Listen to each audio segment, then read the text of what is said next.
안녕하십니까? 국회 교육위원회 강경숙 의원입니다. 저는 지난 6월 18일 20시경 전북 익산의 한 고등학교 남학생이 같은 학교 신규 여교사에게 신체 주위 부위 사진과 성희롱성 메시지를 보낸 사건에 대해서 강력하게 규탄하고 관련 기관의 합당한 조치를 촉구하고자 이 자리에 섰습니다. 이번 사안은 사이버 성폭력으로서 매우 충격적인 교권 침해 사건입니다. 그런데 교육활동 시간이 아니다라는 이유로 제도적 보호를 받지 못한 어처구니 없는 상황이 진행 중입니다. 벌써 서희초 사태와 제주 교사 사건을 잊은 건 아닌지, 그 현실을 고발하고 교육당국에서 이를 바로잡아야 함을 촉구하고자 이 자리가 마련되었습니다. 함께해 주시기 위해 오신 교육단체 대표분들을 소개하도록 하겠습니다. 교사노조연맹 장경주 정책처장님, 강현아 교권국장님 오셨습니다. 전북교사노동조합 정재석 위원장님, 정준혁 대변인님 오셨습니다. 전국사서교사노조 박장순 위원장님 오셨습니다.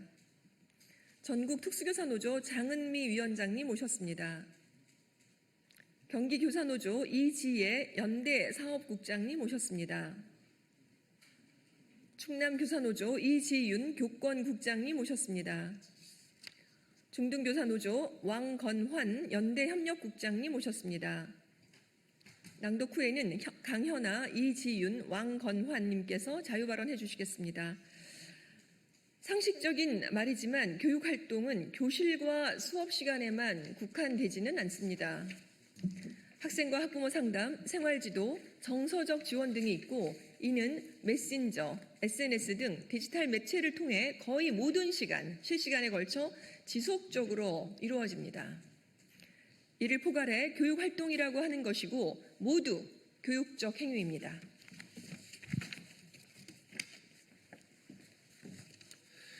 전북 익산의 한 고등학교에서 벌어진 이 사건은 제자인 남학생이 신규 여교사에게 인스타그램 계정으로 다이렉트 메시지, DM을 보내면서 벌어진 일입니다. 이 남학생은 자신의 신체 주요 부위를 촬영해 신규 여교사에게 사진을 보냈고 여기에 더해 성희롱성 메시지까지 보냈습니다. 이 신규 여교사는 큰 수치심과 충격을 받았습니다.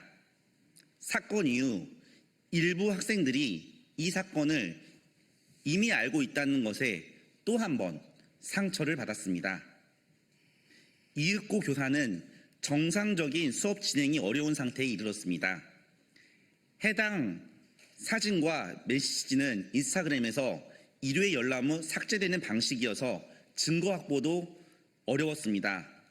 사안 자체가 이렇게 큰 문제였는데 이후 처리 과정에서도 큰 문제가 발생했습니다.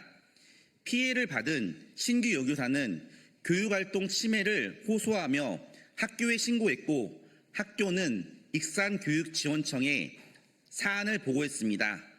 이 신규 여교사는 사건 직후인 6월 19일에 전북특자도교육청에도 법률 지원 신청서를 제출했습니다. 이에 전북자치도교육청은 법률 문서와 중대사안 보고 요청을 익산교육지원청에 2차례 진행했었고 전북자치도교육청은 교육부에 6월 25일에 중대사안 보고를 했습니다. 심지어 전북자치도교육청은 전화까지 해서 퇴학감이라고 전했는데 익산교육지원청은 20일이나 지난 7월 8일에서야 중대사안 보고를 뒤늦게 했습니다. 상급기관에 여러 차례에 걸친 자문과 요청도 무시한 것입니다. 결국 7월 14일 익산교육지원청은 교권보호위원회를 열었는데 만장일치로 교권 침해가 아님을 결론 내렸습니다. 이 사안이 교원지휘법 시행령이 명시한 성폭력처벌법 제2조 제1항에 해당되지 않는다며 교육활동 시간의 발생이라는 이유로 침해 인정을 하지 않은 것입니다.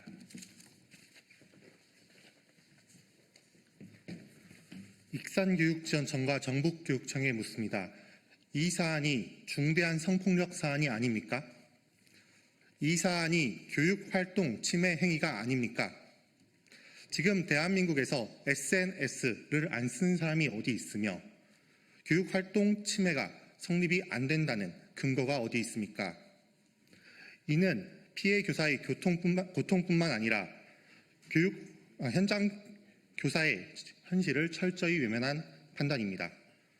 교육활동 침해로 인정되지 않을 경우 피해 교사는 상담, 치유, 휴식 등 적절한 회복 지원을 받지 못하며 가해 학생에 대한 교육적 조치나 징계도 어렵습니다.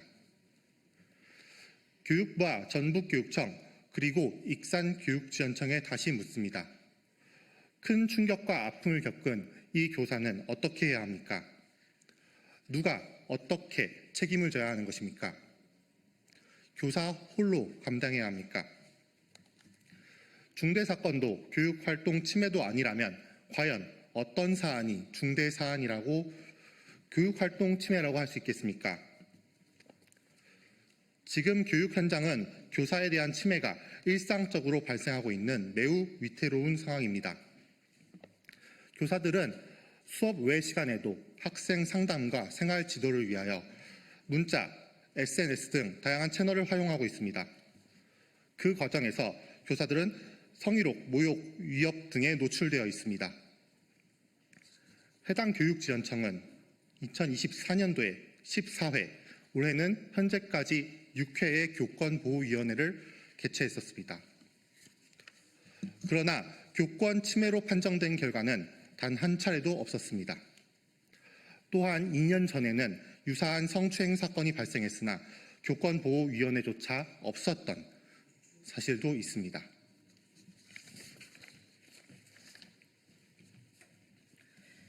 교사들은 학생이나 보호자로부터 다양한 형태의 교권 침해를 겪고 있지만 피해 발생 후 실질적인 보호를 받지 못하는 취약한 상태에 놓여 있습니다. 교육부는 2024년 교권보호위원회 접수 교권 침해 건수를 4,234건으로 발표했습니다. 최근 5년 경향을 보더라도 매우 높습니다. 교원단체와 교원노조에서는 실제 교권 침해가 더 많다고 보고 있습니다.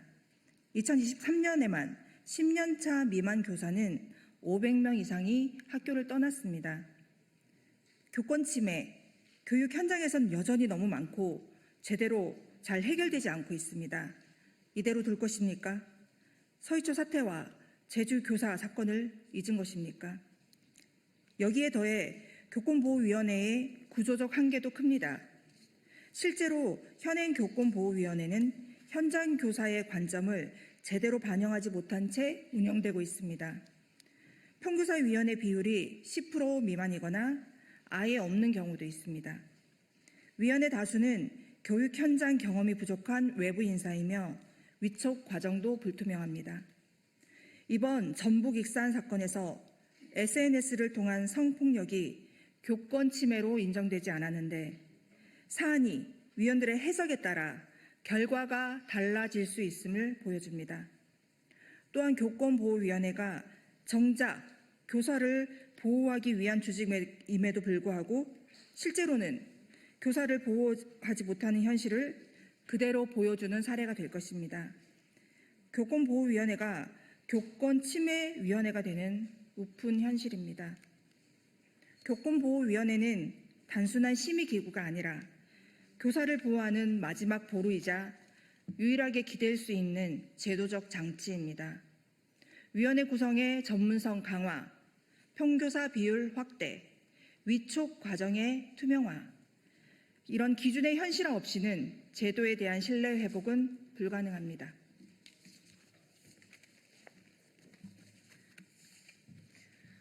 교사노동조합 연맹이 실시한 교권 실태 설문조사에 따르면 응답자 3,559명의 약 40%가 교육활동 침해를 경험했다고 응답했습니다. 그중 90%가 넘는 교사들이 이러한 침해에도 교권보호위원회를 개최하지 않고 참고 넘어갔다고 밝혔습니다. 심의가 이뤄진 경우에도 절반에 가까운 교사들이 그 결과가 타당하지 않았다고 평가했습니다. 현재 가장 시급한 과제로 교사들은 아동복지법, 교원지휘법, 학교안전법상 교육활동 범위 등 관련 법령과 그에 따른 매뉴얼이 실제 교육 현장의 어려운 상황을 반영하지 못한다고 응답했습니다. 현행 학교안전법과 같은 법 시행령은 교육활동을 수업시간과 교실 중심으로 한정하고 있는 한계가 있습니다. 수업시간 외 SNS를 이용한 성희롱, 괴롭힘 역시 교육활동 침해로 인정받아야 하고 필요하다면 법 개정도 해야 합니다. 이제는 교사를 실질적으로 보호할 수 있도록 교권보호 기준과 절차, 관련 법령과 시스템 전반을 다시 점검하고 전면적으로 개편할 시점입니다. OECD와 유네스코는 물론 대한민국 교육부와 교육청이 지향하고 있듯이 미래 교육에서도 교사들은 교육의 핵심입니다. 늘어만 현실의 교육활동과 앞으로 감당할 미래 교육을 위해서라도 교사의 활동은 계속 확장할 것입니다. 그에 상응하는 보호장치 또한 반드시 강화되어야 합니다. 교육활동이란 무엇입니까? 교사의 노력이 인정되지 않고 교권 침해로부터 제대로 보호받지 못한다면 그 어떤 교육도 지속될 수는 없을 것입니다. 이번 전북 익산의 사건처럼 SNS를 통한 성범죄가 교육활동 침해로 인정되지 않은 현실은 교사들에게 극심한 좌절을 안겨주었습니다. 특히 신규 여교사의 피해를 생각하면 서희초 선생님과의 약속이 다시 떠오릅니다. 이번 신규 여교사는 분명 교육활동으로 침해를 당했지만 해당 교육지원청은 시간과 형식의 문제로 축소하고 외면했습니다. 이 자리를 빌어 이번 사건이 한 명의 교사의 고통을 넘어 대한민국 교사 모두에게 해당된다는 말씀을 드리지 않을 수 없습니다. 저는 익산교육지원청의 교권보호위원회 결과를 강력하게 규탄합니다. 교육부와 전북교육청 그리고 전체 교육당국에도 촉구합니다. 이 사안에 대해서 전향적인 자세로 최대치로 임해줄 것을 촉구합니다. 교육당국은 이번 사안이 매우 중대하다는 점을 다시 한번 인지하시고 교육부와 전북교육청의 철저한 진상 파악과 합당한 사후 조치와 제도 개선을 강력하게 촉구합니다. 감사합니다. 자, 이어서 자유발언하도록 하겠습니다.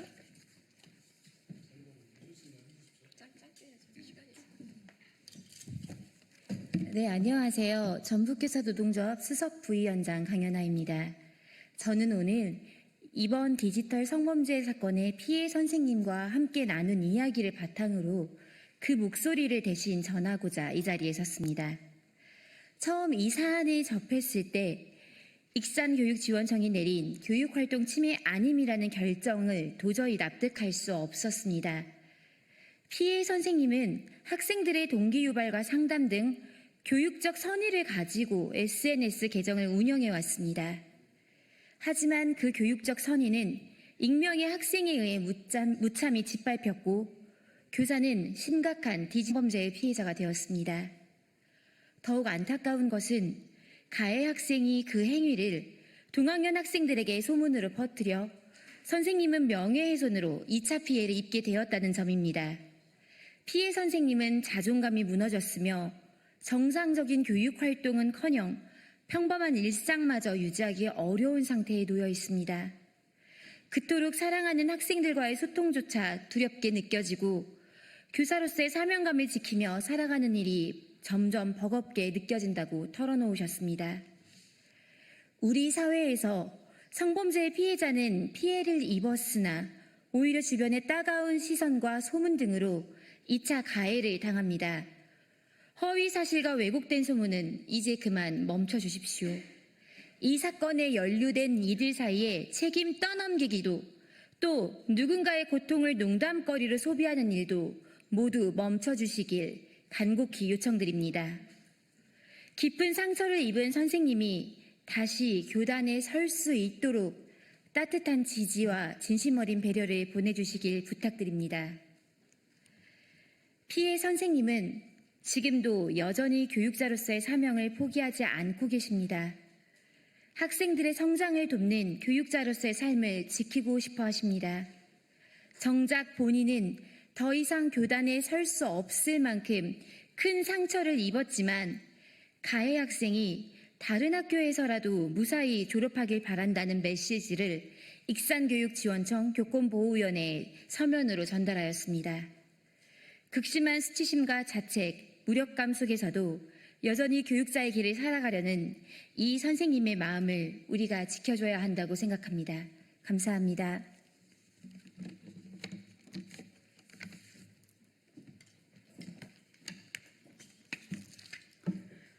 안녕하십니까. 충남교사노조 교권국장 이지윤입니다. 최근 전북에서 발생한 교권 침해 사건은 대한민국 교육 현장의 현실을 다시금 적나라하게 드러냈습니다. 이는 특정 지역만의 문제가 아닙니다. 제주에서는 교사가 학생에게 강제추행을 당했지만 교권보호위원회는 고작 학생에게 사회봉사 10시간이라는 솜방망이 조치를 내렸습니다. 충남의 한 중학교에서도 다수의 학생이 의도적으로 단체 채팅방을 만들어 교사를 모욕하고 수업 방해를 공모 실행한 유사한 사건이 있었습니다. 뿐만 아니라 교육 활동 중인 교사를 몰래 촬영하여 6개의 SNS 공개 계정을 통해 조롱과 성적 수치심을 유발하는 게시물을 지속적으로 올렸습니다. 그러나 교권보호위원회가 내린 처분은 고작 평균 출석 정지 3일에 불과했습니다. 피해 교사는 여전히 극심한 정신적 고통과 트라우마에 시달리고 있습니다. 현재 교권보호위원회의 가장 큰 문제는 심의 결과가 위원 구성과 역량에 따라 천차만별이라는 점입니다. 위원회 구성의 전문성과 공정성이 심각하게 부족하며 교원위원회에 아예 없는 경우도 존재합니다. 특히 교권 침해가 인정되면 교사는 그 조치에 대해 행정심판을 청구할 수 없지만 학생이나 보호자는 언제든지 본인에게 내려진 처분에 불복해 행정심판을 청구할 수 있습니다. 이처럼 불균형한 구조 속에서 위원들은 많은 부담을 안고 결정을 내립니다. 충남교사노조는 교권보호위원회의 근본적인 개혁을 강력히 요구합니다. 심의 기준을 명확히 하고 위원회의 결정이 객관성과 일관성을 가질 수 있도록 전문성 있는 구성과 제도 정비가 필요합니다. 특히 교원위원회에 반드시 포함시키고 교원단체가 추천한 위원이 법적으로 참여할 수 있도록 보장해야 합니다. 무엇보다 교사 또한 심의 결과에 대해 불복할 경우 행정심판을 청구할 수 있는 권리가 보장되어야 합니다. 교육부는 교권 침해에 대해서는 무관용 원칙으로 대응하겠다고 밝혔지만 실상은 교사에게 또 다른 행정적 부담과 고통만을 안기고 있습니다. 결과가 상황의 무게에 비해 가볍게 느껴진다면 그 제도는 존재 의미를 잃습니다. 교사가 안전하고 존중받는 교육 환경을 만들기 위해 법과 제도의 실질적 개선이 필요합니다. 감사합니다.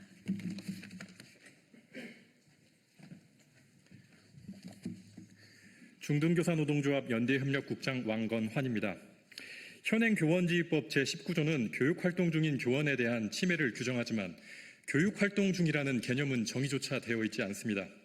지금까지는 학교안전법의 보상 기준을 빌려 쓰고 있지만 안전사고 보상 기준을 교권보호의 기준으로 쓸 수는 없습니다.